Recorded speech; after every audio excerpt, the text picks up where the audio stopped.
Hello and welcome to our next episode of Majo Manifesto. We're gonna ignore. We're gonna ignore the fact that you just saw a crumpled amount of wires just sitting in my lap, just there, and I'll show it again. Hello, everyone. I've just come back from a shoot. Yes, I'm tired. Okay, I'm tired. But the thing is, blessings come with work. And I'm anything if not grateful and happy to be busy. And yeah, these are my blessings. I'm totally fine with this. Yeah, welcome back this week. Well, last week I said I didn't want to talk about Wake Up, but this week I want to talk about Wake Up. Okay? Yeah, I've had a pretty crazy week. Let's do a little updatey poo. Pretty busy week, working, exploring, creating, having conversations, just having a good time. I'm not as stressed as last week. I'm quite hopeful. Therapy went great. Had a great convo with my therapist. Great update. I feel good. I feel inspired. And we're right up back at this till it goes down like this again. But that's okay because it's going to go up again and we're going to go down again. So this week is a whoop. We're up here. But yeah, I wanted to talk about Wake Up this week. I know last week I seemed hesitant. And I think because I was like, is it too soon to bring this song up? But fuck it, bro. You never know when something is a good time. I feel like talking about it this week. Yeah, I didn't have a chance to ask people about questions because it was just so busy of a week. And I had so much to do, to experience, and to process. But I'm here, and I'm happy. And I'm happy to talk about this song with you guys. Also, shout out Ardeen, because, hello? It's like the perfect crop. I will say these boob cups move around like fucking just all the time. And I got caught at my other shoot just moving this shit around the whole time. But the black one doesn't do that. It's just the white one that moves around and sips around. But otherwise, fire. Thank you, Ardeen. But yeah, so let's talk about Wake Up. Wow. Yeah. Tis the season. Tis the season to talk about exes and the retrograde and the microwave and all them shits are happening right now. And actually specifically for Virgos, it's the time for you to maybe have an ex hit you back. You might be the ex that hit someone else back, and you figure out if this is really your place, if that's really your relationship. You're taking shit seriously right now. I think personally I'm taking things way too fucking seriously. And honestly, I'm not gonna say way too seriously. I just don't think I've taken it seriously enough. And I have spent a lot of relationships and time with people that I know aren't for me. So I'm in this phase right now where I truly, truly do feel this inner guidance, this intuition towards people that I love, that will love me to the fullest capacity, and not in a way that seems selfish or in a way that seems like they're trying to know me but they can't. I really, really do feel the weight of my connections right now and the people I want to meet and the people that I want in my life. So yeah, it's a good time to talk about Wake Up, to be honest.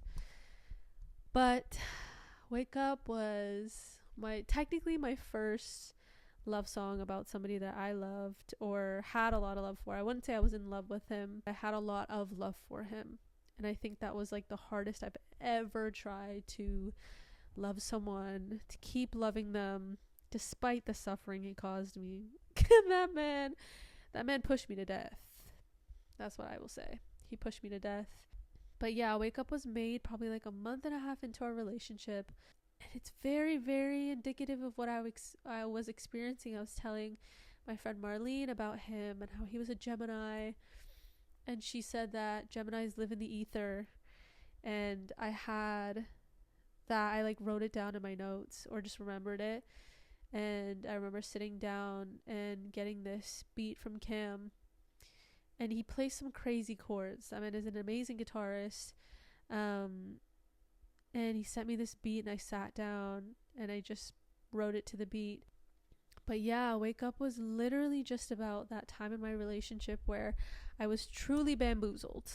All right, everybody, I got bamboozled by this man's ability to put on the perfect mask, the perfect face, the perfect guy for me to fall into, you know? And I really thought that was him, but he put on a super, super masculine front. And because I was so masculine for a long time, I felt really drawn to that. I was like, okay, finally I can be in my femme. I can, let go of control. I can trust that somebody can take care of me. I can trust that they can make decisions for us and take that lead role. And I don't have to be that person anymore that carries men all the time and takes care of them and doesn't have space for myself. So that was also a very sensitive time because I just come back from LA, and that's a whole other story, but I experienced the devil. That's all I'm gonna say. LA is where the devil lives and thrives and loves to be. But I was just in a very, very bad place, like mental health wise, my perspective on men, on life, on love. And I'd met him right after this. And I thought he was the one. I thought this was the guy that was going to take care of me. And I was and the thing is, I remember being like, I'm absolutely broken. Like, I truly thought that that's what broken was. Nope. No. You're about to get your shit fucking rocked, Maj, because you thought you were broken then. Let's just see who you are a year after this. I'd say, like, yeah, my lowest low was probably like a year after that. But yeah, we started dating and I fell for this person, and that's when I wrote Wake Up, sat down, and I was in and I remember in the first half of my relationship, I was very, very in the space of like, I'm the problem. This person here is telling me that he's going to love me and care for me, and I can't trust them because of the things that I've been through. And I was in a very like low, like self-pity party state of me being like, I am the problem. Like, I have anxiety riddled nights, and me not trusting this person and me being insecure. It's all me. It's all the issues that I've had to deal with men, and I'm just not letting this person in, and I should. And I remember it was literally just all about me getting my shit together so he can actually love me, and for me to open up, and for us to actually have love for each other, But really, that wasn't the truth. And that's where my headspace was when I was writing this, where I was like, in the first lines you hear me say, give me some time to learn. I've chosen hell. I've chosen hurt. I'm not that girl. Give me some time to burn the things I've said, the ways I've bled, and your face instead into my brain. So my whole life at that point was dedicated to letting this person in, to working on myself so I can just, forget that there was a past and just believe that there was him and he was good, he was amazing. Just convincing myself of this concept, when really I didn't know that was actually his game. He was trying to do that to me. That wasn't me, baby. That was him playing me. But yeah, so that's where I wrote like the first lines. And I go, in my brain instead. And so you came to stay. In my brain instead. And then the chorus, every time I see you, it's just getting deeper. You're the one I called for, way out in the ether. You're the one I wanted. When I was so lonely, only pain would hold me. Yeah. Baby, it's so hard to wake. You're real. Baby, it's so hard to wake up. Yeah. So those lyrics came about when Mar also told me about the ether concept. And that really resonated with me at the time too, because in my like deepest, darkest moments of me going through all my relationship troubles with other people and connections, I would have this idea that I was never really alone. And here's the thing, I was the most lonely person. If you really listen to half my songs, especially in Sideline 4, like Hollow was a sad enough song, Late Night TV, Ready to Let. All of my songs were in this concept of me being so alone, no one really understanding me not really having friends that really saw the depth of me. And then even when I did have those friends, like I still never felt like a man could ever see me, and I never had a relationship that could actually feel what I was feeling. I'm a very deep person. I'm so sensitive. I'm so loving. I'm so caring. I see the intricacies of life. I question everything, you know? I put spirituality in such a beautiful place in my life as well. I have wonder. I feel magic. All of these things. I had this depth so early on in my childhood and in high school. I just had this like innate depth and maturity that I never felt a man could catch up with or could be at, you know, my stage in our lives. Like at like 21, I was asking for shit like this, you know. And no offense to men, but how many of y'all were actually put together at 21? Not a lot. Okay. So that was a tall order. And I kept being disappointed. So when I was going through all of these failures and disappointments, every single one, I would just think about, okay, like somewhere out in the ether where time and space are one. You know what I mean? Like you could see everybody's lives in this fourth dimension, and time doesn't really exist. This all goes back to like an interstellar concept of like you can just like look into moments in time. And it's like a fourth dimension. It's like a physical space, you know. There is my partner, my future partner, kind of looking at me and saying, you're not alone. Like, this is just another step to get to me. And thinking about it now, I'm like, girl, like, do you love yourself? Like, I was thinking about this. I put partnership and love and finding the one at, like, I was a yearner, bro. Like, I yearned consistently, constantly for years. I thought, like, every second thought was about if a guy liked me or if I went and I saw someone and I felt a connection. Like, really, I was just yearning for intimacy that I didn't have with myself. And I seeked it out. Yeah, I don't know why I sucked it out. I sucked it out. I had seeked it out in other people because I was such a mental person that I really didn't look, as much as I was self-aware, I didn't love myself. So I was looking for other people to love me and fill that void and fill that hole, that low self-worth that I had, that I put myself into, you know. It was always an external search. So during those times of really, really low, you know, moments, yeah, that's what I think about to give me hope. Where I was like, hey, this is not the one, but the one is waiting for me, and he's reaching out to me through the ether, and he's telling me that everything's okay, and I'm not lonely. I'm not this lonely person. And loneliness is such a deep hole. Guys, it is such a void. It is such a black hole. But I think everybody needs to face it. Everyone needs to face that at the end of the day, you die alone. You know, irregardless of your friends and family being there to support you. When you cross over, that's all you, babe. That's all you. And you take your intrinsic experiences with you, your complex experiences with you over to the other side. And no one can really, really understand you unless if they were fucking you, if they were you. They can be close and you can feel connected to people, and they can, you know, say that they understand you, and because they might think similar ways, but they still would never know you as well as you know you, you know. And that, I feel like if we just all rectified that within ourselves and said, really at the end of the day, it's you versus you. It's you loving you. It's you giving yourself props before anybody else, you giving your flowers before anybody else, that feeling of loneliness would not be so dark and deep and scary.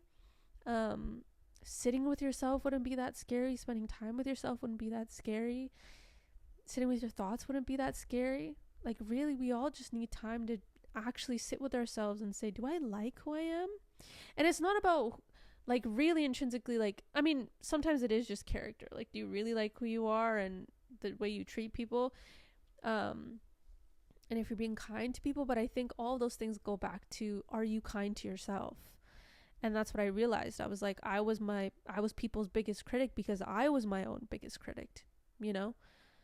I would be insecure and jealous and all of these like darker feelings because I didn't have that self-worth in the first place. If I felt like life was abundant, if I felt like I was beautiful no matter what standards are put on me or what people's types are, or like the most surface level things like that make us dictate our own worth and love, like all these outside forces. If you rectify that self within you, no one can touch you. You know, no standard could touch you of beauty. No comment, no perspective or reality that someone tries to push onto you can hinder yours, because you already have such a solid foundation of who you are. So that's my little doggy. I don't know if you can hear him. But yeah, when I really came to terms with that deep loneliness, that really was me saying that I didn't like myself. I didn't like the way I talked to myself, the way I took care of myself. I didn't take care of myself enough. The way I loved myself was off. That's what I was receiving from the world. Like, truly, if you love yourself like shit, then somebody who can love you a little less than that shit is what you're gonna accept. And what you actually deserve is like a bajillion more percent of that, you know? So the only thing that healed that was looking internally and saying that there's this really high standard I have of love because I love myself that way. And if I can love myself that way, that means the world or God or the universe can provide me that love, and that is all I have received. But going back to the song, like during that time I was so desperate for it, and I was, you know, talking to myself like shit at that time, and I received a partner who was exactly that. He talked to me like shit. He treated me like shit. He treated me like I was just an option. All of these things, even though we were in a relationship. He was on Tinder. But all of these things, but in the beginning I was like stuck in this trance of like, you're not real. Like, there's no way you're real. It's so crazy saying this right now because he was a piece of shit. But in that time I was like, you're not real. Like, this person that you're presenting to me, this man who's taking care of me, who's so sure of himself, who's immovable, who's, you know, all the things I thought I wanted in a man. It's like, this kid is this. Girl, it doesn't. It doesn't, and it didn't. Well, it does in a capacity, but just wasn't him. But I gave him the song actually on his birthday, this like rougher demo version of it. And yeah, I'll spare you the details, but all I'm going to say is he was shit at communicating too. So he got that. Good for you. You got Wake Up and I got Wake Up. It's a give and take. It's fine, you know. But that's where I wrote it from. Now let me remember the second verse. Oh, I'll fight back. I'm like that. I'll find a way back down, away from heaven's steps. Is this what love is like? I can't escape like this. I'm in your arms and found you keep me off the ground and in my head. So just another second verse of me self-degrading, to be honest, at that time, where I was saying that I was the problem and I'll fight back against love. And truly I still do, and I still have had moments in time where I don't believe that someone could be as good as they present themselves to be. But I think the only thing that has cured that has been time. Like, not just growth, like when I haven't spoken to anybody or haven't trusted anybody, but really just giving people time. I think the concept of like letting go at like month 1 is a lot. Give it a second. I think, you know what, I won't say that because like these aren't universal truths. Some people be finding people and it's like month 1, you know, that's your person, you're accepting it and it works out for you. I just think in general though, like if you really want to have a deep love and understanding for somebody, you should see them in all walks of life and situations and conflicts and ups and downs to really feel that deep love and admiration for somebody, because they can say whoever they are at day 3, you know, they can speak on these things, but to show them time after time, to feel that energy and that authenticity is very, very different. So to take your time, like that's the thing that has healed a lot of my trust issues with people, and specifically men saying that they are who they say they are. I just need it to be led with action. And thankfully, by God's grace, I have received like if there was at least like 3 bad guys in my life, I've received like tenfold more, or I will. Right now I've received the equal amount and even a little more to the bad that I've received in life. But now I truly feel, you know what, I lied. I've definitely received, I'm trying to be so positive about this. I've only probably received a third of the bad guys that I've met, but they have made up for all of these shit experiences for sure. And they've helped me heal to such a deep level. I will say they have loved me so much. Just the men that I've met in the last year alone, as I've gone through this journey, have shown me that God is everywhere. And yes, it doesn't feel like he's in men. Sometimes, a lot of the time, as a woman, it doesn't feel like there's a lot of men that live with that divinity and don't abuse it and don't use it to get to you. But I have met so many men who love me for me and admire me and understand this first over everything else, over attraction, over beauty, over, all of that surface level bullshit that I think I garnered, especially from my trip to LA. I had to start therapy after that one. That one was really, really bad. That made me feel really, really objectified and just vulnerable and exploited, that place. And it's because the general air I felt was that I was a piece of meat everywhere. And coming back to Toronto, I was like, girl, they don't give a shit. There's beautiful women everywhere. We truly if you've actually been to LA and then Toronto, you know the difference. You might be in Toronto and you're like, I don't know what you're talking about, girl. Like, I've seen that everywhere. LA is a different feeling. That's a very, very different feeling. But I have received so much love from that time. But yeah, that's where Wake Up was born from, was that moment in time where I had met this person and I thought that he was unreal because he gave me this depiction of himself.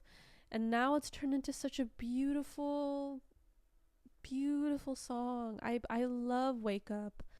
I love the rendition that we did it with TBD and my violinist Will and Tina, and Matt was doing piano arrangements for that track, and Lab did the video. That's one of my most beautiful pieces of work, I think, and Laura did an amazing set design for that as well. We had such a beautiful team, and I think it really encapsulates my ability to make things beautiful regardless of pain. And since I was young, that's exactly how I described love, was the equal amount of beauty there was. There's an equal amount of pain and suffering. And I'm trying to... We'll see where that goes. When it comes to my journey of love and how I depict it still. I don't think I have a love song on this project. No, I don't have like a sappy love song on this project. I'm not in my real yearning phase, even though I am though. Anyways, that's all I'm gonna say about that. But let's see if I can get a real yearning track out, and I still feel that pain. But from young, I believe that everything is a yin and yang, a give and take.